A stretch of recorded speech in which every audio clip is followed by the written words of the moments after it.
Hello guys, कैसे हैं आप सभी। आशा है बढ़िया होंगे भाई सभी लोग। आप सभी को आने वाले जो बोर्ड पेपर्स हैं उनकी लिए ऑल द बेस्ट।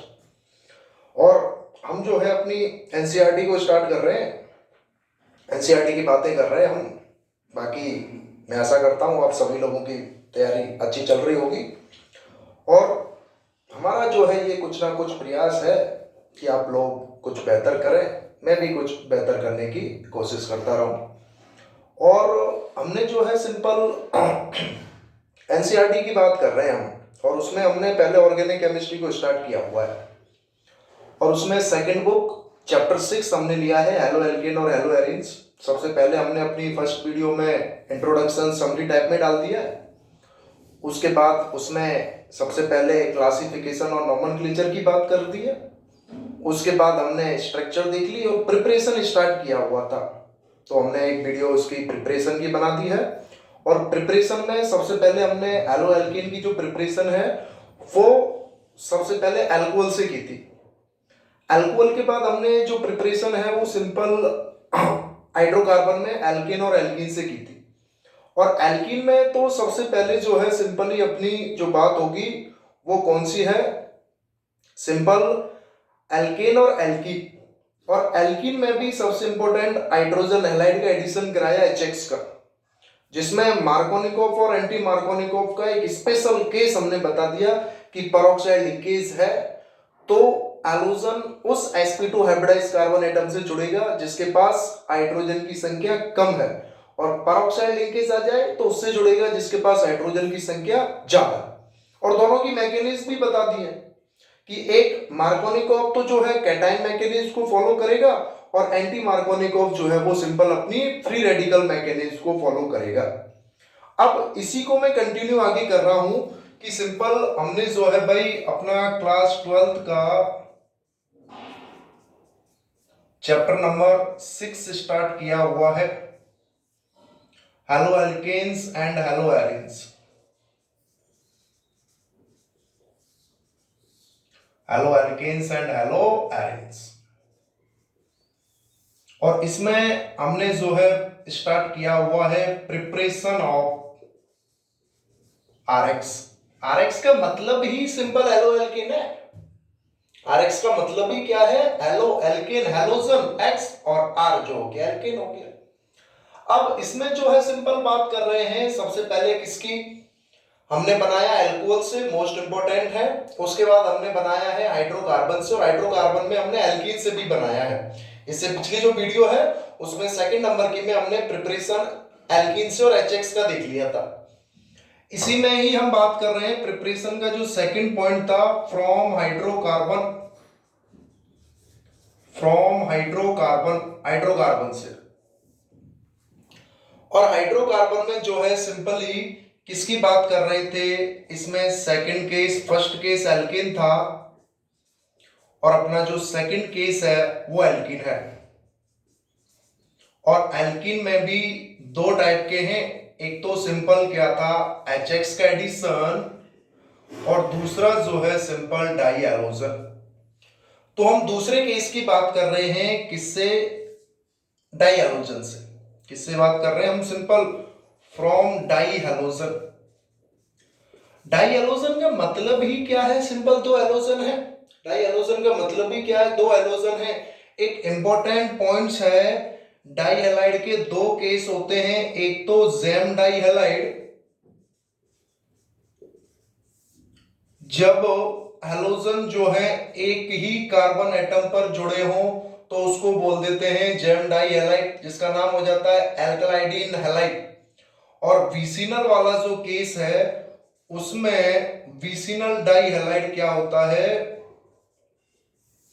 जिसमें दो पड़ोसी कार्बन पर हो। बार बार क्वेश्चन आता है, इंपॉर्टेंट है काफी। जेम डाई हैलाइड और विसिनल डाई हैलाइड की जब हम बात करते हैं तो जेम का मतलब है एक ही कार्बन एटम पर दोनों एलोजन है भाई, और विसिनल का मतलब है दो नाइबरिंग कार्बन एटम पर, अड़ोसी पड़ोसी पर दो अलग अलग एलोजन है।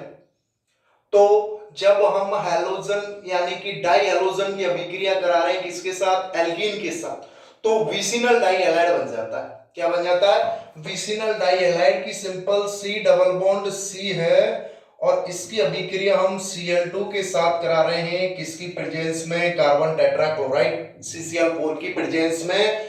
तो ये जो दोनों हैलोजन एटम है नियरेस्ट कार्बन एटम पर जुड़ जाएंगे और इस कंडीशन को हम क्या बोल देंगे, सिंपल विसिनल डाइहैलाइड बोल दिया जाएगा। भाई बात समझ में आ रही है क्या, कुछ विसिनल डाइहैलाइड बोल देंगे इसको अपन सिंपल। एग्जांपल लिखते आ जाता है क्वेश्चंस में कि मैंने सिंपल लिख दिया CH3 CH double bond CH2 और इसकी अभिक्रिया जो है Cl2 CCl4 के साथ करा रहे हैं, प्रोडक्ट बता दें। कुछ नहीं, दोनों क्लोरीन को या दोनों ब्रोमीन को या Cl2 लिख दूं या सिंपल या मैं Br2 लिख दूं, कुछ भी लिखते बना दो केस। आंसर क्या आ जाएगा, CH3 CHBr और CH2Br, दोनों हाइड्रोजन एटम जुड़ गए सिंपल इससे। तो ये अपना प्रिपरेशन हो गया है कौन सा, फ्रॉम हाइड्रोकार्बन से। तीन प्रिपरेशन बताए हैं, सबसे पहला अल्कोहल से, दूसरा अपना हाइड्रोकार्बन से और तीसरा अपना जो है सिंपल किससे है, हैलोजन एक्सचेंज नाम वाली रिएक्शन है। कुछ बच्चों के कमेंट्स आ रहे हैं कि सर हमको एक साथ पूरे के पूरे चैप्टर्स की रिएक्शन बतानी है। बताएंगे भाई, बिल्कुल बताएंगे। एक दिन हम सारे के सारे ऑर्गेनिक के जितने भी हैं एक साथ रिएक्शन को लिख दूंगा मैं, बहुत काम की चीजें होंगी सारी की सारी अपनी रिएक्शन। और तीसरा हम बात करेंगे सिंपल किससे, हैलोजन एक्सचेंज से, कि हैलोजन एक्सचेंज में क्या करना है। हैलोजन एक्सचेंज कर देंगे, इसमें दो नाम वाली रिएक्शन आ जाएंगी, एक तो फिंकलस्टाइन और एक श्वार्ट्ज। दो नाम वाली रिएक्शन है सिंपल सी, एक तो अपनी कौन सी हो जाएगी, फिंकलस्टाइन रिएक्शन, फिंकलस्टाइन रिएक्शन। इस फिंकलस्टाइन रिएक्शन में क्या है सिंपल कि जब RX की अभिक्रिया किसके साथ कराते हैं आप, सोडियम आयोडाइड के साथ, किसकी प्रेजेंस में, ड्राई ईथर की प्रेजेंस में, ड्राई ईथर की प्रेजेंस में करा दो सोडियम आयोडाइड के साथ, क्या बन जाता है सिंपल Ri प्लस NaX। जो फ्लोरीन और आयोडीन है उनको सिंपली जो हमने अल्कोहल बनाया था उससे नहीं बना सकते, क्योंकि फ्लोरीन सबसे छोटा है और छोटे के लिए और सबसे बड़े के लिए प्रॉब्लम है, बाकी जो मिडिल वाले हैं उनके लिए तो समस्या आती नहीं जब भी हैलोजन की बात करते हैं। इसलिए हमेशा ही ज्यादातर केस में हम क्लोरीन और ब्रोमीन को लेकर ही बात करते हैं। इसको ऐसे भी समझ लो भाई, घर की स्थिति भी देखें, अगर छोटे और बड़े उन्हीं की जो है सबसे ज्यादा प्रॉब्लम है, छोटे की भी और बड़ी की, बीच वाले के सबसे ज्यादा मजे हैं, उन्हीं को सबसे ज्यादा यूज करते रहते हैं। तो रिएक्शन में भी आप देखोगे तो सबसे ज्यादा क्लोरीन और ब्रोमीन की ही बात होगी।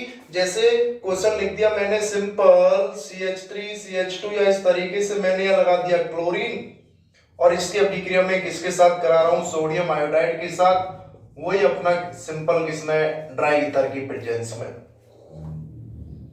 पूछ ले प्रोडक्ट क्या बनेगा, कुछ नहीं, क्लोरीन को हटा के आयोडीन लगा दो, बन गया। क्लोरीन को हटाकर आयोडीन लगा दो और बन गया सिंपल सोडियम क्लोराइड, हो गई बात खत्म। बात समझ में आ रही है क्या, कुछ बताएं भाई। और दूसरा नाम वाली रिएक्शन हो जाएगी अपनी कौन सी, श्वार्ट्ज रिएक्शन। ये दोनों ही डायरेक्ट क्वेश्चन आ जाती है भाई, फिंकलस्टाइन रिएक्शन क्या है और श्वार्ट्ज रिएक्शन क्या है। जब RX की अभिक्रिया किसके साथ करा दो आप, सिल्वर फ्लोराइड के साथ, AgF के साथ करा दो, क्या बन जाएगा, Rf प्लस AgX, और X में क्या क्या ले लेना है, क्लोरीन और ब्रोमीन। डायरेक्ट क्वेश्चन आ जाएगा सिंपल इसी तरीके से, ये लिख दिया मैंने सिंपल कुछ ब्रोमीन या क्लोरीन और इसकी अभिक्रिया किसके साथ करा दे, सिल्वर फ्लोराइड के साथ। आंसर में इधर फ्लोरीन जोड़ दो और इधर सिंपल क्या जोड़ दे, सिल्वर ब्रोमाइड। कुछ बात समझ में आ रही है क्या भाई, समझनी पड़ेगी, नहीं आ रही है तो बताएं क्या समझ में नहीं आ रही है। सिंपल क्या पढ़ा रहे हैं, हेलो एल्केन चैप्टर को स्टार्ट किया हुआ है, चैप्टर 6 हेलो एल्केन और हेलो एरीन्स, और इसमें हमने प्रिपरेशन को स्टार्ट किया है और RX को तीन तरीके से बना रहे हैं अपने NCERT के मेथड के अनुसार। कौन कौन से, एक तो सबसे पहला बताया है अल्कोहल से, दूसरा हमने बताया है सिंपल किससे, हाइड्रोकार्बन से, जिसमें एल्केन से और एल्कीन से, और एल्कीन के भी दो मेथड थे, हाइड्रोजन एलाइड और डाई हैलोजन। और इसमें दो केस भी बताए हैं मैंने, कौन कौन से, एक तो अपना मार्कोनिकॉफ और एक अपना सिंपल एंटी मार्कोनिकॉफ। ये दो केस बता दिए भाई सिंपल। और उसके बाद जो है डाई हैलोजन से बता दिया, और ये हो गया। इसके बाद हैलोजन एक्सचेंज में फिंगलस्टेन और सिंपल अपनी स्वार्ज रिएक्शन। इसके बाद आ जाइए आप सिंपल किसकी बात करेंगे, preparation of hello arenes. Preparation of hello arenes. Hello arenes की प्रिपरेशन के दो मेथड दिए हुए हैं। पहला है फ्रॉम हाइड्रोकार्बन, हाइड्रोकार्बन से, पहला है from aromatic hydrocarbon, from aromatic hydrocarbon.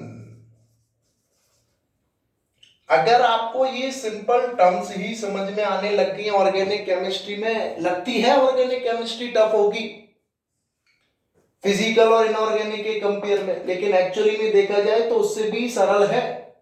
Physical के अपने 3 चैप्टर कौन कौन से थे, 4।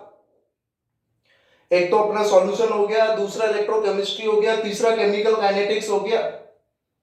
उनमें फिर भी कॉन्सेप्ट बेस पर चल जाती है काफी चीजें। चौथा डी और एफ ब्लॉक है, कॉन्फ़िगरेशन से रिलेटेड है। पांचवा कोऑर्डिनेशन कंपाउंड, सबसे सरल चैप्टर है और अच्छे नंबर आते हैं उसमें हमेशा। और इसके बाद ये 4 ऑर्गेनिक के हो गए, halo alkane, hello arenes, alcohol, phenol, ether, aldehyde, ketone, carboxylic acid, amines, और सबसे लास्ट में अपना बायो मॉलिक्यूल्स। सब में यही चलेगा, preparation, physical properties, chemical properties, और उससे पहले जो है क्लासिफिकेशन और नोमेनक्लेचर, टिप्सों पर हट जाना है। इसकी प्रिपरेशन ये, इसकी केमिकल प्रॉपर्टीज ये, बात खत्म। होगा कब, बार बार पढ़ते जाएंगे अपन सिंपल इनको, और तो क्या है। तो हेलो एरीन्स की बात कर रहे हैं एरोमेटिक हाइड्रोकार्बन से। भैया बात इतनी सी है सिंपल, हर चीज प्रैक्टिस मांगती है, कुछ भी हो। जितनी ज्यादा बार इसकी प्रैक्टिस करते जाएंगे, रिएक्शंस की ऑटोमेटिक दिमाग में आते जाएगा। कन्वर्जन भी तो करना होता है काफी, कि इससे इसको कैसे बनाए, इसको इससे कैसे बनाए। एक ही मेथड थोड़ी है कन्वर्जन की, पता नहीं कितने मेथड है। तो बार बार जब इनको करते जाएंगे तभी तो अपने दिमाग में आएगा कि इसको कन्वर्जन इसका कैसे होगा, इससे कैसे होगा। हम एनसीईआरटी के सारे क्वेश्चंस की भी बात करेंगे यार। तो पहला हम बात कर रहे हैं सिंपल किससे, फ्रॉम एरोमेटिक हाइड्रोकार्बन से। और एरोमेटिक हाइड्रोकार्बन के रूप में मैंने सबसे पहले क्या ले लिया है, टोल्यून, CH3 ले लिया भाई। अब ये जो CH3 है ये तो किसकी तरह काम करता है, यहाँ प्लस आई इफेक्ट की तरह। 11th क्लास का चैप्टर 9 हाइड्रोकार्बन देख लेना, पढ़ाऊंगा मैं 11th में भी, पढ़ाते हैं हम। तो सिंपल प्लस आई इफेक्ट है, तो ये उसकी जेड पोजीशन है, फर्स्ट दोनों पोजीशन ऑर्थो और ये पैरा हो जाती है। ऑर्थो और पैरा पोजीशन पर इसकी वजह से क्या आ जाता है, यहाँ पार्शियली नेगेटिव चार्ज, और पार्शियली नेगेटिव चार्ज आने की वजह से वही फ्रीडल क्राफ्ट रिएक्शन करा दो। इसकी अभिक्रिया H2 आयरन डार्क या नाइट्रस Cl3 की प्रेजेंस में करा दो, X2 और सिंपल Fe डार्क। एनसीईआरटी वाला तो ये है। या इसके अलावा हम सिंपल क्या लिख सकते हैं, एनहाइड्रस AlCl3, एनहाइड्रस AlCl3। तो इसकी पोजीशन पर ये जो हैलोजन है इसके साथ जाएगा और यहाँ X पॉजिटिव के रूप में, इलेक्ट्रोफाइल के रूप में जनरेट हो जाएगा। और ये इलेक्ट्रोफाइल है पॉजिटिव और ये दोनों नेगेटिव है, तो पॉजिटिव वाला नेगेटिव वाले की तरफ अटैक करेगा, एक बार ऑर्थो पर और एक बार पैरा पर। और पैरा वाला क्या होगा, ज्यादा स्टेबल होगा। ये सारे इलेक्ट्रोफिलिक सब्स्टिट्यूशन रिएक्शन का जो कॉन्सेप्ट है बेंजीन का 11th क्लास में इतना इंपॉर्टेंट है कि सारे के सारे चैप्टर्स में वो चलता है। हमने हाइड्रोकार्बन भी पढ़ा रहे हैं 11th क्लास की वीडियो में, आप प्लेलिस्ट में जाओगे हाइड्रोकार्बन वाले चैप्टर में, उसमें भी बेंजीन आएगा। और बेंजीन की ये सारी की जब आप देख लोगे तो समझ जाओगे कि सारे के सारे चैप्टर में एक ही टाइप की रिएक्शन चल रही है। कुछ नहीं, केवल इस ग्रुप को पकड़ के रखते हैं अपन, ये डोनेटिंग है या विथड्रॉइंग है। अगर ये डोनेटिंग वाला होता है तो यहां पर पार्शियली नेगेटिव चार्ज आ जाता है ऑर्थो और पैरा पर ड्यू टू रेजोनेंस, और इलेक्ट्रोफाइल उनकी ऑर्थो और पैरा पोजीशन पर अटैक करता है। और अगर यहां पर इलेक्ट्रॉन विथड्रॉइंग ग्रुप है तो सिंपल यहां क्या आ जाता है अपना पार्शियली पॉजिटिव चार्ज, आने वाला जो इलेक्ट्रोफाइल है वो किधर अटैक करता है, उसकी मेटा पोजीशन पर। तो सिंपल क्या हो जाएगा, ये अपना CH3 है और यहां एक हैलोजन ऑर्थो पर लगा दो, एक हैलोजन जो है अपना पैरा पर लगा दो, हो गया बात, बन गया हेलो एरिस। दो इंपॉर्टेंट मेथड हैं, ये तो सबसे पहले बात हुई है किसकी, एक मेथड की। और इसी का एक एग्जांपल मैं सिंपल लिख दूं, अगर ये अपना बेंजीन है, CH3 ग्रुप लग गया और यहां Cl2 की अभिक्रिया करा दूं, वही सेम आयरन डार्क या नाइट्रस Cl3 की प्रेजेंस में, तो ये हो गया CH3Cl प्लस CH3Cl, एक बार ऑर्थो सब्स्टिट्यूट और एक बार अपना पैरा सब्स्टिट्यूट, इसको बोल दूंगा ऑर्थोक्लोरोटोल्यून और नीचे वाला हो जाएगा अपना सिंपल पैरा क्लोरोटोल्यून। ये हो जाएगा ऑर्थोक्लोरोटोल्यून और ये सिंपल अपना हो गया पैरा क्लोरोटोल्यून। इतनी सी बात समझ में आ रही है क्या, कि सिंपल सी बात की अभी हाइड्रोकार्बन से, उसमें HX हाइड्रोजन एलाइड का पहले देख लिया, डाई हैलोजन का आप देख रहे हैं, विसिनल डाई हैलाइड बहुत इंपॉर्टेंट केस है, डायरेक्ट आ जाता है जेम डाई हैलाइड और विसिनल डाई हैलाइड। जब नाम की बात करते हैं तो एल्कलाइडीन हैलाइड और एल्किल डाई हैलाइड हो जाता है नाम, जैसे दो हैं इथाइलिडीन क्लोराइड हो जाएगा और इथाइलिन डाइक्लोराइड हो जाएगा। और इसके बाद हमने देख लिए हैलोजन एक्सचेंज में फिंगलस्टेन और Swarts reaction, sodium iodide Finkelstein, silver fluoride Swarts reaction. Chlorofluorocarbon में भी आता है कि क्लोरोफ्लोरोकार्बन कैसे बनाए जाते हैं, श्वार्ट्ज रिएक्शन से बनाए जाते हैं क्योंकि फ्लोरीन आ रहा है। और एलोएरिन्स की प्रिपरेशन हो गई सिंपल किससे, फ्रॉम एरोमेटिक हाइड्रोकार्बन से। दूसरी हम नेक्स्ट वीडियो में बताएंगे क्योंकि वो इंपॉर्टेंट है काफी ज्यादा, उसके लिए थोड़ा टाइम चाहिएगा। तो इसके बाद वाली एलोएरिन्स की सेकंड प्रिपरेशन किससे, बाय सैंडवियर रिएक्शन, सारे के सारे चैप्टर्स में चलती है, बहुत इंपॉर्टेंट है क्योंकि एनिलीन से कुछ भी बनाना हो डायरेक्ट उससे बनेगा। तो भाई कुछ समझ में आ रहा है या नहीं आ रहा है, चीजों को समराइज करते जाओ, देखते जाएंगे किस किस तरीके से हो रहा है, और नहीं आ रही है समझ में तो बताएं मुझे क्या समझ में नहीं आ रहा है, कोशिश करेंगे कि उसको और अच्छे तरीके से बेहतर बनाया जा सके। बस मैं यही कहना चाहूंगा कि आप देखें, बताएं क्या समझ में नहीं आ रहा है तो ऑल द बेस्ट करें, चैनल को लाइक भी करें, सब्सक्राइब भी करें, अपने दोस्तों की भी बताएं, आगे बढ़ाएं। कोई भी जो 12th स्ट्रीम से जुड़ा हुआ है, साइंस स्ट्रीम से, उसको बताएं भाई यहाँ मैं सारी की सारी एनसीईआरटी पढ़ाऊंगा अच्छे से, पूरे के पूरे चैप्टर्स होंगे उसमें विद एनसीईआरटी क्वेश्चंस, एनसीईआरटी के क्वेश्चंस के साथ बात होगी 10th 11th और 12th की केमिस्ट्री की। बहुत बहुत धन्यवाद, इतनी देर आपने मुझे सुना उसके लिए सभी का तहे दिल से स्वागत है, धन्यवाद करता हूं।